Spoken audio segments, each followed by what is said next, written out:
But if you're not planning a big wedding and you have that luxury of having a smaller, more intimate wedding, then you also have the luxury of making your day very personal to you.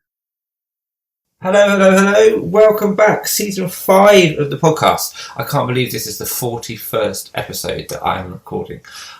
When I started, I did not think I would get this far. So that's thanks to you, all you lovely listeners, all you people that download and subscribe. That's fantastic. I know we get more listeners with every episode that we put out. And we're really excited for season 5. Mainly because it's not just me, as you know, it's myself and the lovely Heidi talking about all things wedding related, keeping it nice and topical. We're going to be recording as we go this time, so if things change, if things come up in the news, if anything changes that you need to know about with regards to planning a wedding, we're going to be there to keep you in the loop and have lots of fun as well and look at the lighter side of weddings. Now, as you know, at the moment, weddings aren't going ahead. We're still in lockdown. And we don't know when they will be permitted. But if you're planning a wedding next year, then don't despair.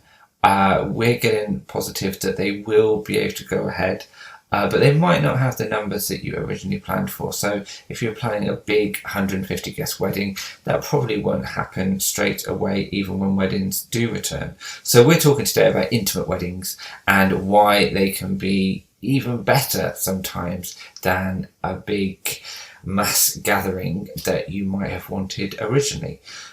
We've also got a new feature where we talk about things that go wrong at weddings that we've been to and have a good old giggle about that. And we want your contributions as well. But you'll hear more about that, as well as a fantastic new cheesy jingle that Heidi created later in the show. So thanks once again for listening. Really excited to be chatting to Heidi every episode, and we will have guests as well.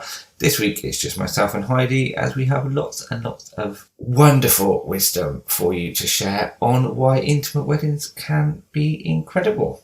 Enjoy, and we will see you very soon.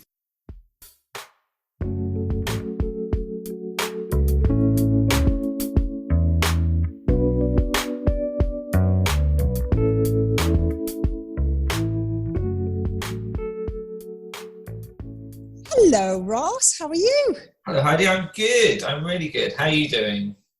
I'm incredibly happy, Heidi, today. You're happy, Heidi. That's good. That's good. I'm happy, Heidi, because it's been a fantastic week this week. Couple of bridal consultations, lovely brides looking for accessories. On the brink of launching my new accessory collection, which should have really happened sort of March, April time, but hey, a little thing called COVID got in the way. Yeah. And vaccine news, Ross. Vaccine news. Yes, there's a glimmer of hope. There's light at the end of the tunnel. That is the big news of the week, isn't it, really? That is exciting. So, how are you feeling about it?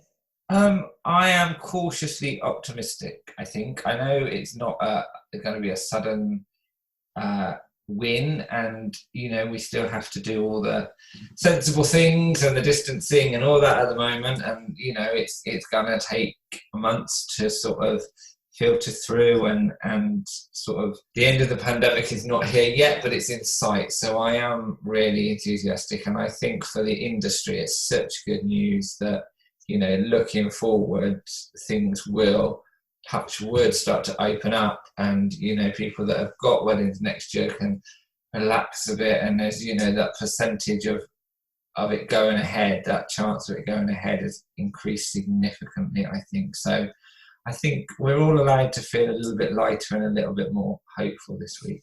I'm sensing real positivity, I have to say. Like you, I'm very aware that this isn't going to happen overnight, but speaking to couples who are planning their weddings this week, they are talking about feeling more confident about more vulnerable guests being absolutely protected.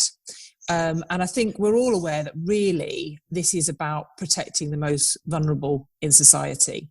And this is what's had such a big impact on couples planning weddings, because they are thinking about inviting grandparents. They are thinking about inviting family who might be in the shielding category. And to know that for weddings next year, the likelihood is that those people will have received their vaccinations. Yeah. It makes everybody's shoulders drop, doesn't it? It does, absolutely. Yeah, to know that, a big positive celebration is not going to risk the life of people that you love, that's huge. Yeah, it's really? Quite big. It's quite a biggie. Quite a relief, yeah. Yeah. Totally. Oh my goodness. So yeah, I'm sensing positivity. I've, heard via third parties sort of working in the pharma industry and working in GP surgeries, that they've basically been told, stand by your beds, get ready to go. Yeah. So, everybody is prepped, primed. And this is just the first one, knowing there's several others that are, due to be published, the results of the trials, and that, we could have several. I think it's a glimmer of hope at the end of 2020, which is what we all needed, really, wasn't it? Yeah, we really did. I mean, I'm already going big on Christmas, and now I'm really going big on Christmas. I started with the films. I kind of finished my admin a little bit early, and then sort of my editing suite turns into Netflix. and I go from the desk chair to the comfy chair, and I sort of put on something a bit naff and festive. So yeah, I'm getting the spirit. So yeah. My husband spotted. So every year, I try and sneak past a new set of Christmas lights without him noticing. So last year, I invested in these amazing. They look like big snowflakes, lit up snowflakes, and they sparkle. And I hang them in the rowan trees outside my house. And so those were last year's purchase. And I tried to convince him that I'd had them for a while. Didn't work. And then this year, all of my lights are very tasteful, Ross. They're all lovely, sort of glowing white and very tasteful. But I decided that this year doesn't call for taste. This year did poor taste, yeah. This just cries out for pure tack and full-on celebration. So I bought a huge set of multicoloured lights to go in the trees outside. Again, didn't pass my husband by when he saw them sitting on the stairs, waiting to be hidden under the bed. So yeah, I was already going big. Now I'm going super big, and I also know that I'm feeling positive about the future because I was supposed to have gone to Glastonbury Festival this summer. Obviously cancelled. And so the tickets have been held over to next year. And I haven't been able to bring myself to think that there might be the possibility of music festivals. But I did catch myself searching the internet for silver leather fringed jackets. The essential item. Absolutely. I mean, nobody goes to Glastonbury without a silver leather fringed jacket, do they, Ross? So yeah, that's how I know that I'm feeling more positive, because suddenly my desire to shop for outlandish outfits for festivals is in full drive. Wow, excellent. All the signs are there. So tell me, what are you looking forward to for next year, if we're in a situation where we can go out and see people a bit more? I think for everyone this year, there's so many things that we've missed doing, but I think also for me, there's things that I've missed doing that I haven't done for a few years, if that makes sense. So I used to do horse riding. I used to love that. And then I sort of, you just do these things and life takes over and business takes over. And I think, right, I'm going to learn to ride again. Hopefully it won't take me too long to get back literally in the saddle. The theatre, I've missed going to the theatre and going to loads of shows. Like you with Glastonbury, I've got concerts and shows and all sorts that are sort of been carried over. So I'm looking forward to that. Which ones are you going to go and see, Ross? I think this tells you a lot about a person. What have you got tickets for? I've got tickets for Jessie Ware, because I've seen her several times. So I love her. Spring. I've got I bought my partner tickets for Gorka and Karen's tour from Strictly. Oh, did you? More for Gorka than Karen, I think, for both of us. And then I've got tickets for James and my sister and me to see Sister Act with Whoopi Goldberg and Jennifer Saunders. Oh my goodness! That was this year again. So I've got all those three things. So hopefully there'll be lots more that we can Oh, book I'm so as jealous. I'm well. so Yeah. jealous. That would So be amazing. yeah, lots to look forward to, and they all just look a little bit more, like you say, hopeful that. Yeah. And just going back into London, I'm Chelmsford, so I'm half an hour on the train away from London. I think my partner used to work in London, so the last thing he wanted to do at weekends was commute back into the city, but he's left that job now. So now we can have days, well, hopefully going forward, days out in London and see a show and do a bit of shopping and go for a nice meal and just think, oh my God, we used to do that. And, we haven't done it for ages. And you just, I don't know, somehow you've kind of adapted and you just get used to home again this weekend or, same old, same old. And then you just have the odd memory of like, oh yeah, we would have been doing this, or we would have, Yeah. we pop up in the other direction up to Cambridge. I've got a really good friend in Cambridge, so we go out in Cambridge and go on the river and stuff, and all those things that you've not really dared yourself to think about. I think that's it. At first, yeah, absolutely. This, that, and the other, and then as the years gone on, you've almost not allowed yourself, like you said, to oh no, you block it out. Or think about that. Yeah, you block it out and you just.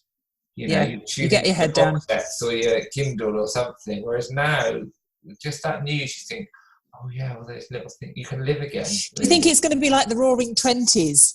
So we're all going to be let loose, and everyone's going to go a bit wild, and there's going to be I hope so. Well, so do I.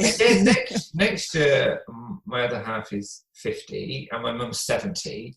So at least, hopefully, it means we can celebrate those two big occasion. Yeah, definitely. So that will be really nice as well. So, and I haven't seen my niece. So my niece started secondary school this year. I haven't seen her since last Christmas. Oh my goodness, it's hard. Yeah. It's really hard. Yeah, lots of milestones missed this year. My son was 21. I was 50, although I'm claiming that because I didn't get to celebrate my 50th, it gets carried over, right? So I'm actually still 49 because I didn't get to celebrate. My it's a celebration to age you anyway, isn't it, really? So, yeah, exactly. My niece turns 18 this weekend. My daughter is 18 in February, so I'm really hoping that we can do something for her. So all of these things that have kind of, like you say, been put on hold, and my 50th was okay. We had a picnic. Not quite what I've got planned. But you just get your head down and you get on with it. But there's definitely hope. There's definitely hope for us all. There's hope for our couples who are planning weddings. There's hope for us to be able to go and see Jessie Ware and go to Glastonbury Festival, celebrate big birthdays. So, yeah, a bit like you, I'm trying not to get too giddy, but that silver jacket will be mine. I think hope, it's, like they say, it's still going to be a tough winter, but I think it's easier to get through knowing on the other side it could be a much better year, really. So I think so. So smaller weddings, I think, will probably still be on the agenda for I don't think we're going to rush back a while. To 150 guests all of a sudden. No. But you and I have spoken about the positives around smaller weddings, and personally I think that the weddings that have gone ahead this year have been gorgeous in their intimacy and just very, very different. But I think there have been some serious wins to be had through those smaller weddings. And I think going forwards, if we see weddings opening up, we probably will see for a time a cap on guest numbers. I don't think we'll go back to, have as many people as you like for a little while. I think we will still see those sort of 30, 50 kind of caps on weddings. So from your perspective, what have been the positives about smaller weddings and looking forwards to those smaller weddings next year? What do you think those gains will be? I think there's a lot of gains. I think, first of all, like an intimate wedding is not the same thing as a budget wedding. So I think there's a misconception that just because you say it's intimate or small, that you have to do everything on the cheap, and that's not necessarily the case unless you want to. But scaling back doesn't mean it doesn't have to be beautiful. It doesn't mean you have to make other compromises. You might have to compromise on guest numbers, but you can still have great food and a great photographer. And actually, when it comes to the photos, what I find is there's so much more time for the photography. And when you are photographing couples, they're more relaxed because they don't feel stressed that they've got 60, 70, 80 people that they've still yet to say hello to and they've got to sort of get back to. So there's that balance. You get to speak to all of your guests, you get to interact, really feel like you've given them your time and they've been able to chat to you. But then you can go away and have really creative and relaxed photos. And weddings vary. So sometimes you have to think on your feet and you can come up with really creative, amazing images really quickly, you know, if you've only got a short window. But when you have got more time, you can try more things. Just the whole experience is much more pleasurable, I think. Less and we've seen it. This year we've seen it. I mean, some of the most dramatic, exciting wedding photography I've seen has been this year, when photographers have said to couples, okay, you see that hill up there, let's slip your shoes off, let's walk to the top of that hill and let's get some photos of you with that amazing backdrop behind you, whether it's that stormy sky. Exactly. Or, you're not constrained. That was my other point, is that depending on where you're getting married, you can go a little bit further afield for your photos as well. You know, if you're in London, you can, take a 10-minute tube and be in a totally different location, backdrop, or if you're in the country, you can go across a couple of fields or down to the beach, or there's so much more variety. So it's really exciting. I think it's exciting for your photographer and your suppliers, and it's exciting for you. So you've got so much more time, and there's no sort of wedding planner from the venue sort of saying, well, you've got half an hour, then I need the welcome line, or a couple of hours. And if you haven't, whether you've had an engagement shoot or not, if you ask somebody, some people think, oh my God, I don't want to, I was being photographed. But actually, if you're feeling a little bit anxious, like I say with pre-wedding shoots, then more time is better, because you can settle into it. You don't have to nail it straight away.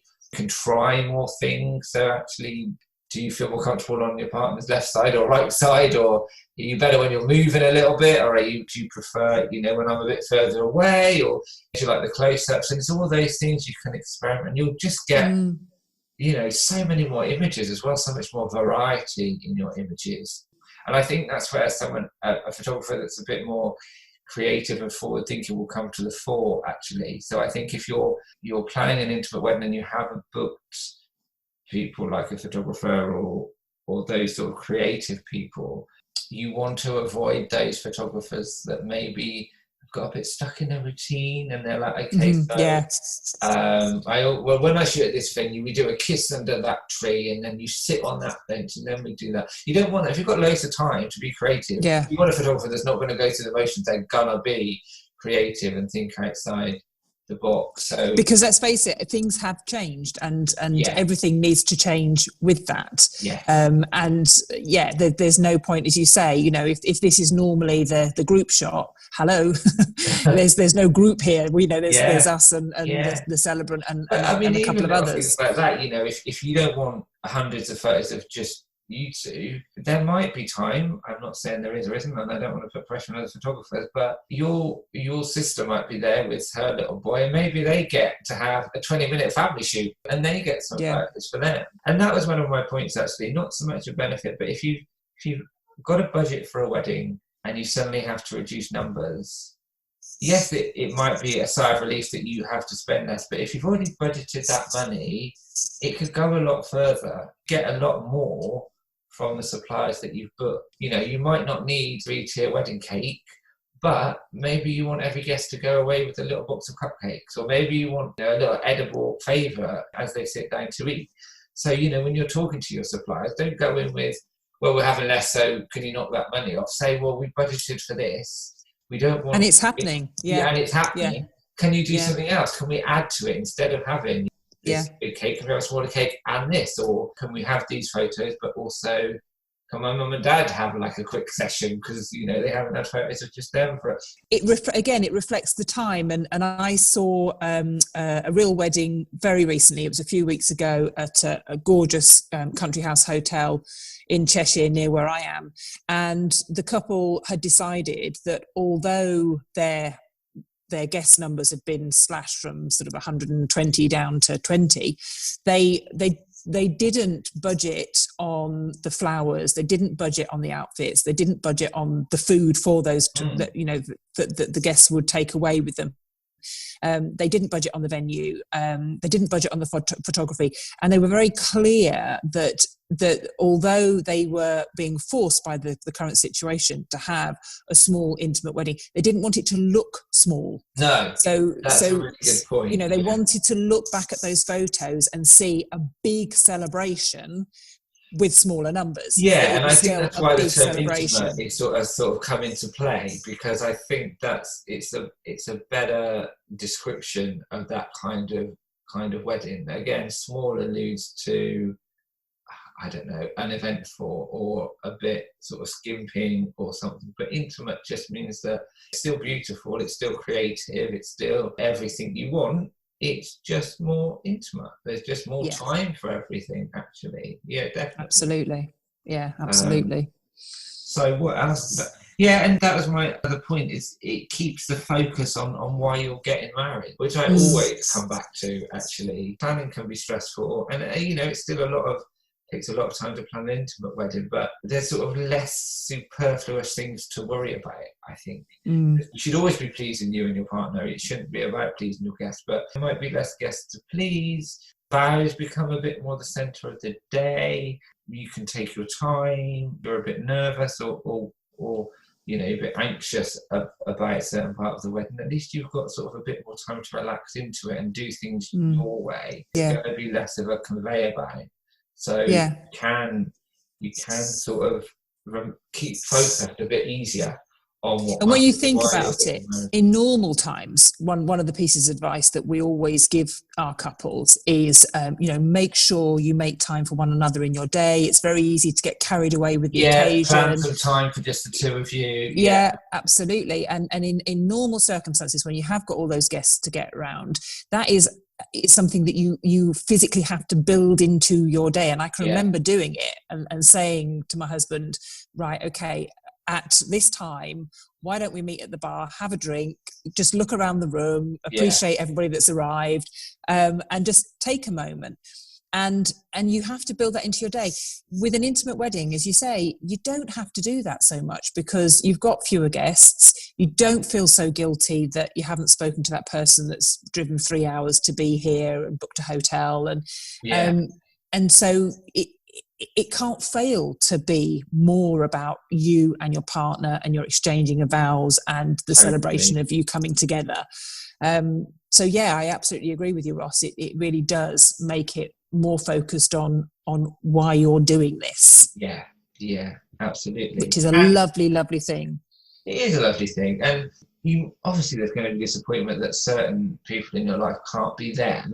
But then the other benefit is that you've got an excuse for a celebration further down the line. And I know so many couples that feel such a sense of anticlimax after their wedding because it's all they've talked about for 18 months, 2 years, and it's a big build-up, and it's all worth it. And then there is that, people do get that sort of post-wedding slump, and like, what do we do now? And it still might not be the case that you can jet off on honeymoon. We don't know what's going to happen. But if you know that in 6 to 12 months, you're going to pretty much do it all over again without the stress of remembering the I do's and the vows and all that, and it's just one big party.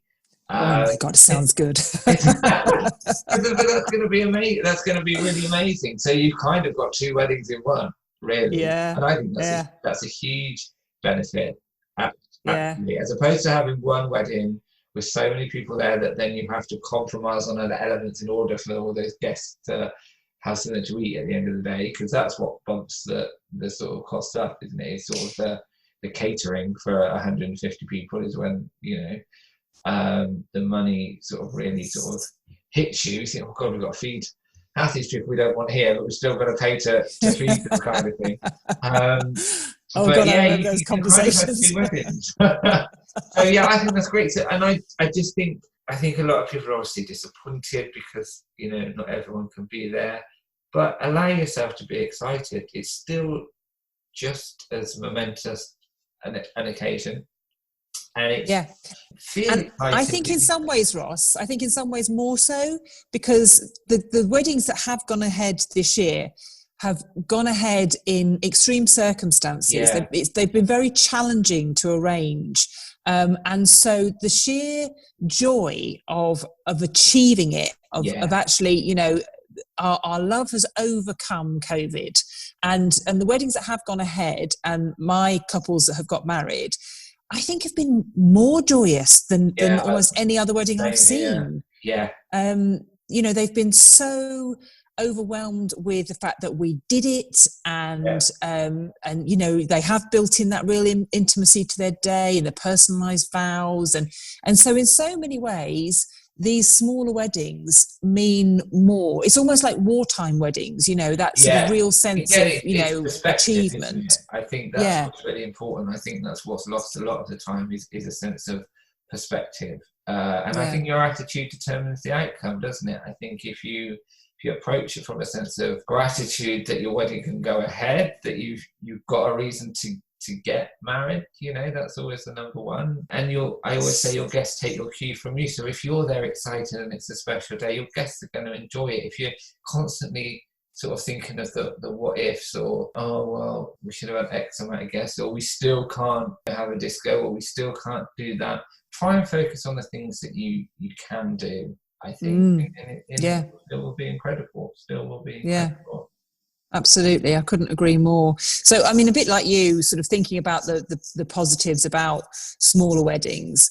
Again, I've had a few weddings go ahead this year, and one of the things that I really picked up on was, you touched on it, the whole issue of a smaller wedding, not meaning a smaller budget, not meaning you know, small in the way that it appears. And I've had brides who've said to me, you know, Heidi, I'm not feeding 100 guests now, so guess what? I've got more money to spend on my accessories, which is a fantastic thing. I mean, obviously from a business perspective, it's fantastic, but also the creativity that it allows. Totally, you know, the materials that I use, the size of the accessory, the flamboyancy of the accessory. And anybody who's seen my Instagram posts recently will have seen some absolutely amazing real brides getting married wearing very flamboyant accessories, because the money has gone into their dress, their shoes, their headpiece, their flowers, the cake. I mean, you were saying about a smaller cake. I've had couples that have gone ahead with the full-size cake and just sent cake out to the guests that should have been there. And so, you know, it's not blow the budget, it's spend the budget that I'd originally assigned. Redistribute the budget, absolutely.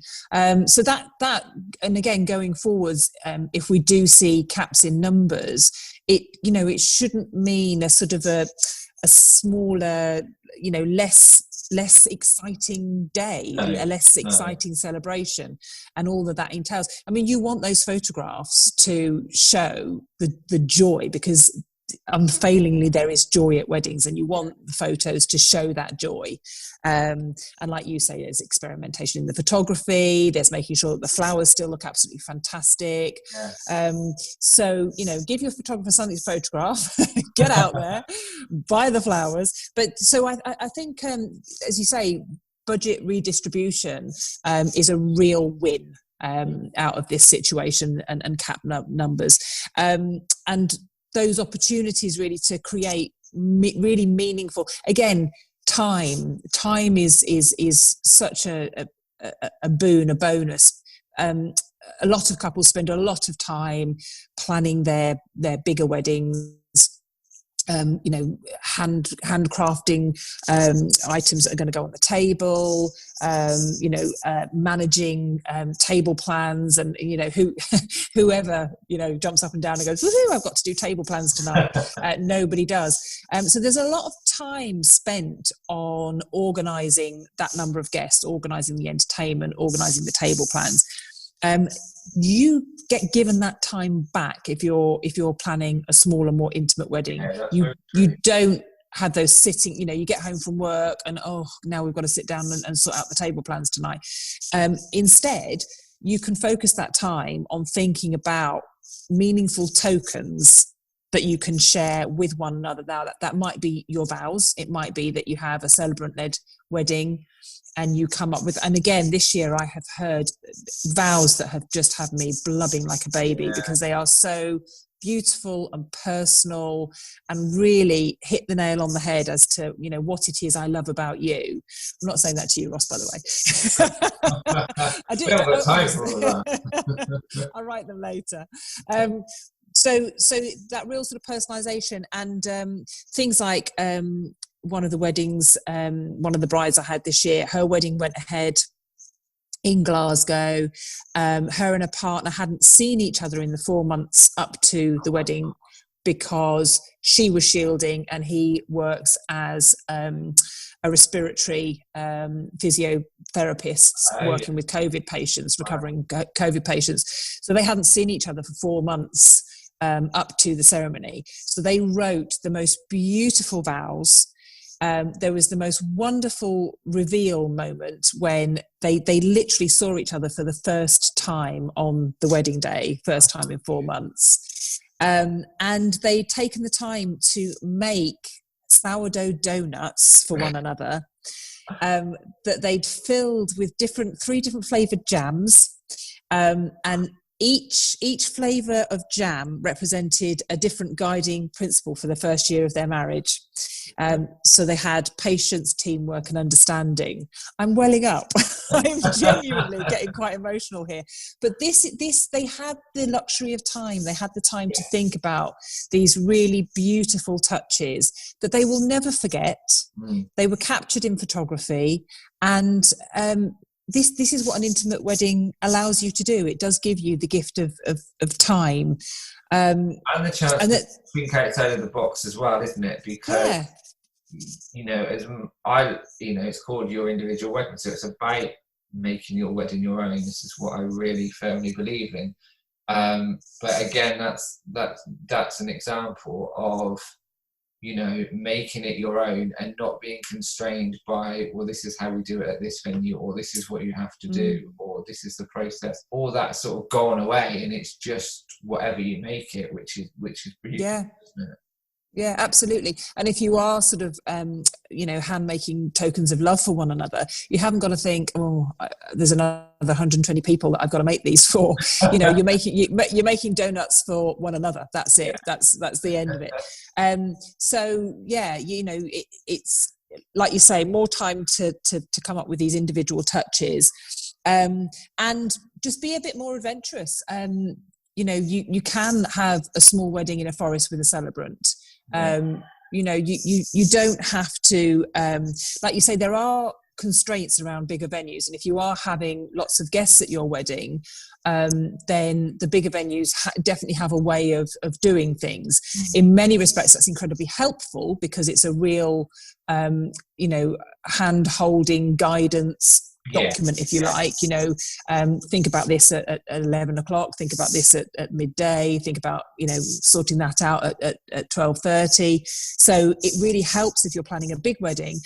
But if you're not planning a big wedding and you have that luxury of having a smaller, more intimate wedding, then you also have the luxury of making your day very personal to you. So yeah, I mean, I like everybody, you know, when you hear, oh, you're only allowed to have 20 guests, 30 guests, 50 guests at your wedding, your heart does sink a little bit because you think about all of those friends and family that you want to celebrate it with. But I hope that people listening can see that you know, there are huge wins about an intimate wedding. Yeah, absolutely. So yeah, I think, like I said, allow yourself to be excited, you know.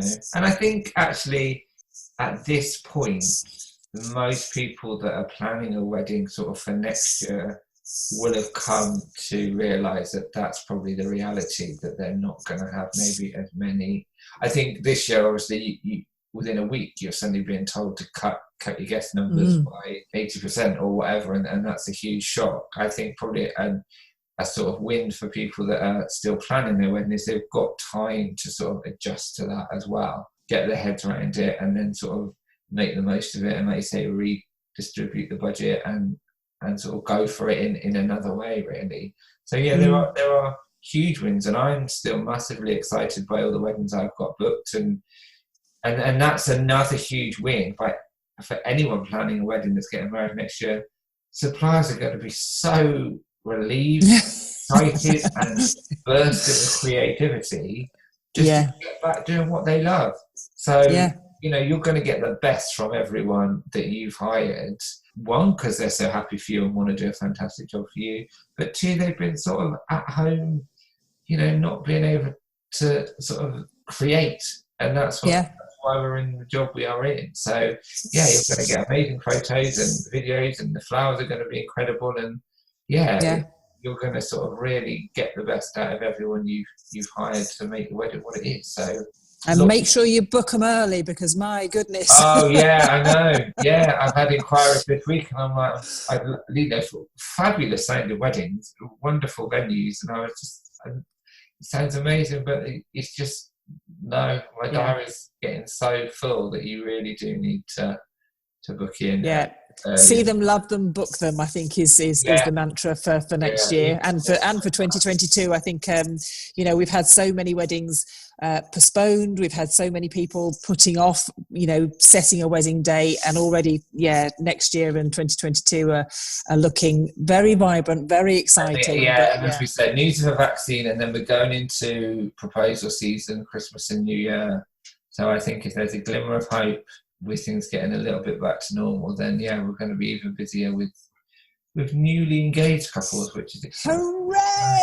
It is really exciting, really exciting. Maybe we need to do an episode on the perfect proposal, or proposals that we've heard of. That might be quite good. Yes. Wait, I haven't ever asked you. Did you propose, or did your partner propose? You're not married, isn't that awful? Are you not married? No.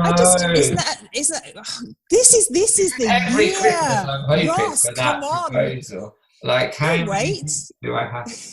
And then I can't remember what we were saying. He goes, "You'll be surprised when I do it." I said, "I'll be retired by the time you do it." So so surprise him. I mean, if this year has taught us anything, Ross, it's that I know people just get on with it. In my head, I think for me, because I'm more keen than he is. I don't mean keen on me, I just mean the whole idea. I think it would mean more if he proposed, because I know he's 100% wants to do it. Whereas if I did, I think he'd feel maybe obliged to say yes, even if it wasn't his thing.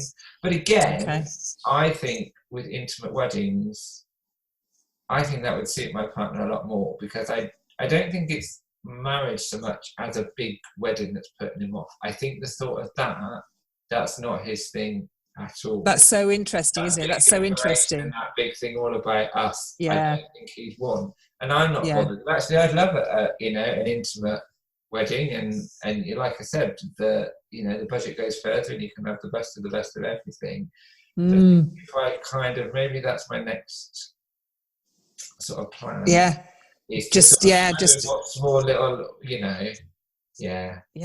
definitely drop those little C's, and talk about those smaller. Oh, I'm really looking forward to those smaller weddings. We'll get there. So, I thought I was going to get a gorgeous proposal story out of you, so I'll just have to wait. We'll just have to space, hopefully keep me hanging. Yeah. What was your proposal like? Oh, maybe don't tell me. We'll save it for us. Let's save it. Okay. Well, we've got a new feature. Heidi, did you want to introduce our brand? So our new feature it's going to feature on every episode of your individual wedding, and we are hoping. No, we're not hoping. We know that these are going to come rolling in, let's face it, because everybody's got one. So looking back over those weddings where you have been a guest, or you have been a photographer, or you have been a supplier of some description, there's always that moment. I've never heard of a wedding where there's not that moment where somebody commits a massive balls up. And it's always a memorable moment. You end up talking about it for years. You and I are going to share ours very shortly. It's a regular segment. It's called Your Big Day Balls Up, which I can't say without laughing. So every episode we are going to have a big day balls up, and we're going to share that with you. And that is basically when something goes wrong, hilarity ensues, and you never forget that moment that Uncle Dave, shy Uncle Dave, who never says boo to a goose, suddenly grabbed the mic and wowed you all with his rendition of Elvis's "If I Can Dream." Or there's plenty of them out there. So Ross and I are going to share ours, and so we have put together a shit jingle for you. Here it is. Hashtag shit jingle.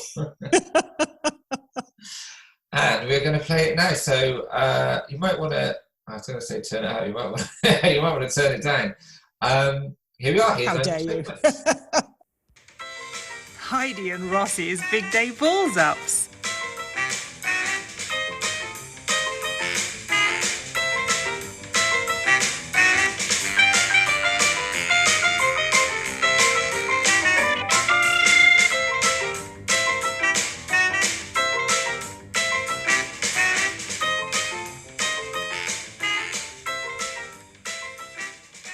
There we go. What did you think? But this is Heidi's dulcet tone. All her years in radio have led to this pinnacle of her career right there. No expense spared, and rather like today, I stuck my head in a cupboard to record it, so that I didn't get any echo on it. So yeah, you can hear that the production value on that jingle is incredibly high. So come on, Ross, let's hear your big day balls up. So mine took place a couple of years ago. I will set the scene. It was a London wedding. It was in King's Cross. It was the hottest day of the year. It was also the World Cup. So we had planned, done a little recce beforehand. What we're going to do is before the ceremony, to save time, when the guests come, I'm going to go across the road and there's a nice little park and we're going to do all the group photos first off, and then it's going to be done and then we can get on with the day. So brilliant, nice and organised, excellent. Anyway, got to the couple's house where they were getting ready. They were like, oh, our family said we don't want to go across the road. It's too hot. You know, we'd all be sweating and look awful. We'd rather not. We'd rather stay on site. So, okay, that's fine. In my head thinking, okay, where are we going to do group shots? Because it was a lovely venue. It was right on the canal in London. So it was a really sort of long, thin function room. Mm-hmm. And then sort of a long, thinner sort of terrace, I suppose you'd call it, and then the canal. At one end, there was a restaurant bar that was showing the World Cup, full of people. England were playing. Yeah. Okay. I can see it. Yeah. So I had sort of, where am I going to do these photos? So it was too thin. I don't want to get technical. If I've got a row of people, I couldn't get back further enough on that little strip to be able to fit everyone in. So we had to go right at the other end of the terrace, where there wasn't any railings. You can see where this is going. So at least I could stand back. So there's a lovely group shot. So Ross, let me just get this right. There's no railings and there's a canal. Yeah. You might be able to guess what happens here. So then I get together and it's great. And there's a 8-year-old flower girl and she's brilliant and she's at the front. She looks great. And then we've got adults behind. Fine. Do that shot. Brilliant. Done. Next one's come on in. I'm nice and organised. I've got a list. Tick it all off. Always do that. Next shot was like one side of the family and the best man was one of the groom's brother. And he was fairly short. I mean, I'm fairly short, but he was fairly short. So I was still sort of arranging people. And because he was short, he was sort of joking that he couldn't see over the top of the person in front. So he kept jumping up, and I was saying, hold on a minute, I will move you in a second. Anyway, he kept jumping up, and then he jumped up and literally disappeared. And there was a splash, And I it was love about it. 2 seconds, but it was the longest 2 seconds of my life. It felt like 2 hours. Because when I say somebody fell in the canal, people picture a soggy shoe or a soggy ankle. No, he'd completely gone under. Oh no, he'd gone You under. could not see him at all. Oh You no. could just see the green algae on the top of the canal. Oh no. So luckily, he could have hit his head or anything. So then he slowly gets out, covered in canal gunk and everything. Oh, Everyone said to me, just get a picture. And I thought, no, because if this guy had knocked himself out or not come back up alive, and I was just there snapping away. I was the most insensitive photographer. I did get a lovely shot of him dripping wet, which the couple were really pleased that I'd managed to do that. And I put it right at the end of their slideshow, so they had everything, all the romantic bits, everything. And then at the end, I think I put congratulations for taking the plunge, and then a lovely picture. I like it. The thing was, the couple didn't live far away, so they said, oh, you can nip home, we've got like another show. He was like, no, it's hot, I will dry out. So he didn't go anywhere. Oh. He just stayed outside to dry. Oh no. Now, to be fair, in the photos, you could not tell that he had fallen in. But I'm not being funny. If I'd have fallen into an algae-covered canal, he must have stank. Yeah. Oh and I no. felt so bad. I had a lovely email from them the next day. But and then apparently other people at the wedding were like, no, if it was going to happen to anyone, it happened to this guy. And then they told me other stories of what he'd done on holiday, and I was like, okay, this is just yeah. He's got form. Okay, perhaps it was really stupid to do group shots in front of the canal, but one, there was not anywhere else to do it, and two, the 8-year-old flower girl managed not to fall in, and the elderly parents managed not to fall in. So I'm sorry, if you're going to jump up and down and be silly on the edge of the Are you suspicious? Are you suspicious, Ross? Are you suspicious? It might have been a setup. If he's got form, he might have thought, this is going to be the funniest thing. I'm going to jump up and down, and then I'm. And then he did mention in the pictures, like whose idea was it to do photos in front of a canal, and I was just like, right, I'm not taking that one. So yeah, that was a big sort of. It was one of those ones as well where, because things change quickly, like we changed. There was a whole World Cup going on at one end, and we couldn't have time to go over the road because people didn't want to. It's those that you learn from, actually, as a photographer. So when you do those and you come out and you still get the shots you need, or you get even better shots, that's where the confidence grows, and that's where you feel like you turn up at a wedding and you think, whatever happens, I'm okay. Do you know what I mean?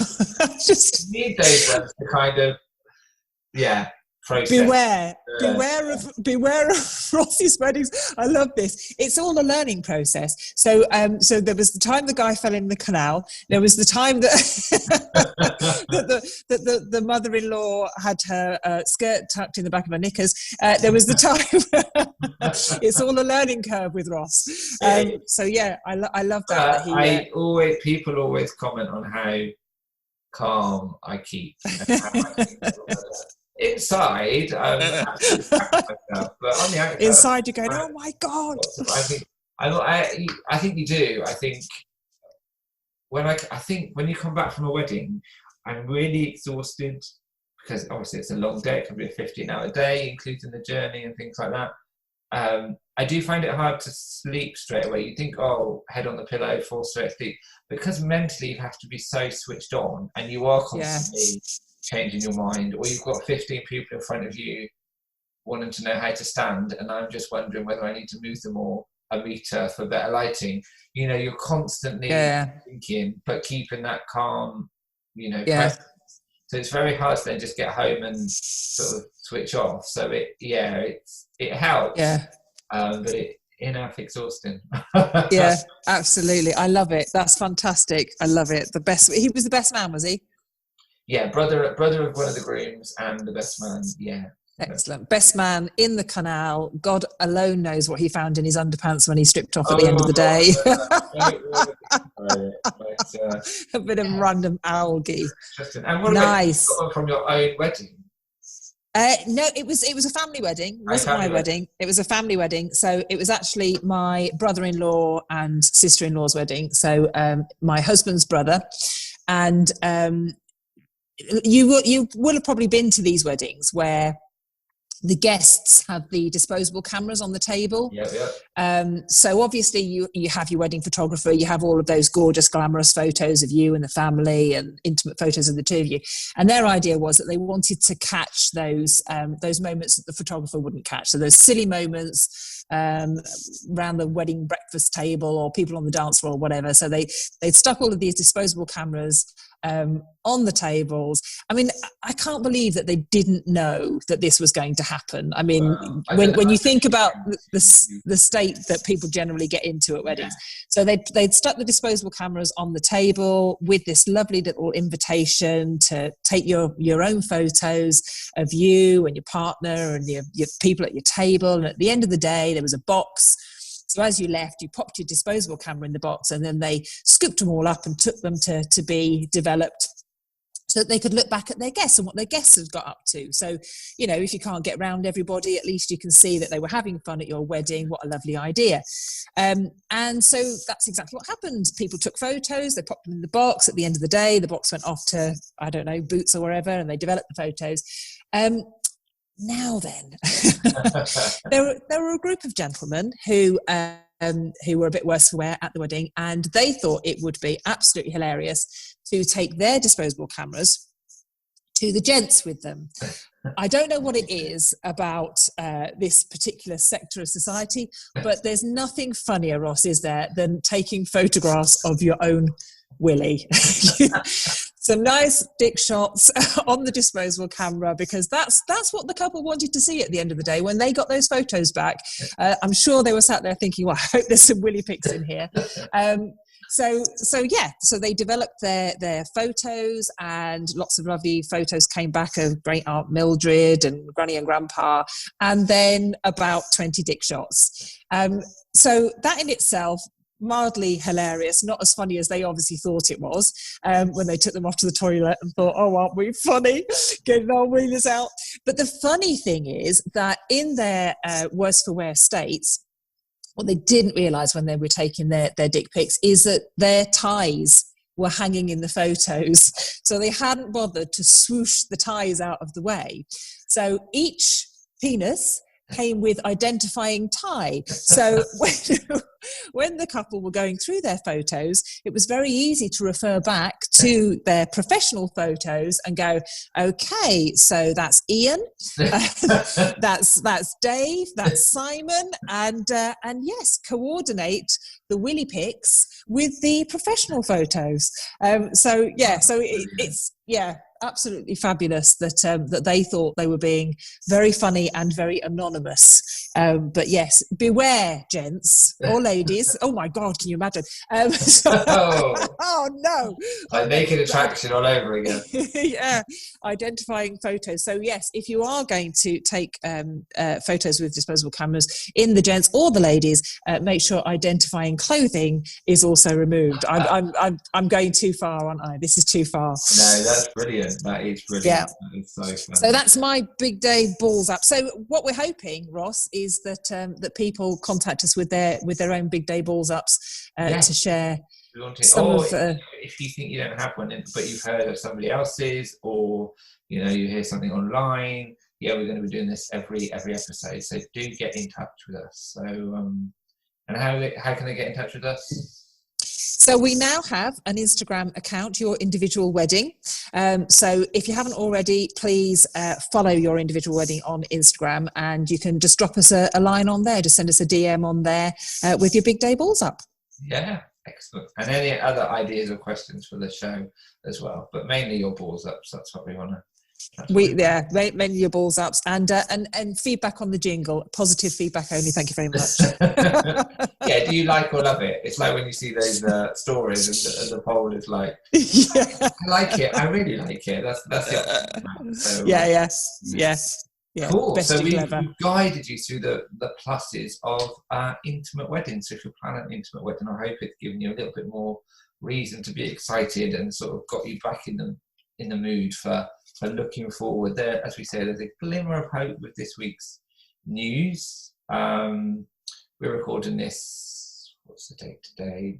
Friday the 13th, Ross. Woo! Yeah, so this is a bit, so if you're listening to this, it's obviously a few weeks ago that we recorded, so there might be even better news. We might be even further down the line. Touch wood. Oh, that's my phone going off. That's the landline. Who calls on a landline? Somebody's calling you with their big day balls out already. Already, that's really quick, wasn't it? That's really fast. Hotline to Ross. Yeah. Or as my neighbour saying, I don't really want to hear about Willy Picks. Can we keep it on? So brilliant. I hope you've enjoyed listening. We've got lots more exciting things coming up. We won't tell you now because we've not finished planning them, but there is lots in the pipeline. And yeah, do follow us on Instagram. And we'll be back in 2 weeks, but we want to hear lots from you in the meantime. So yeah, get in touch and we will see you very soon. Bye for now. Thanks very much. Bye.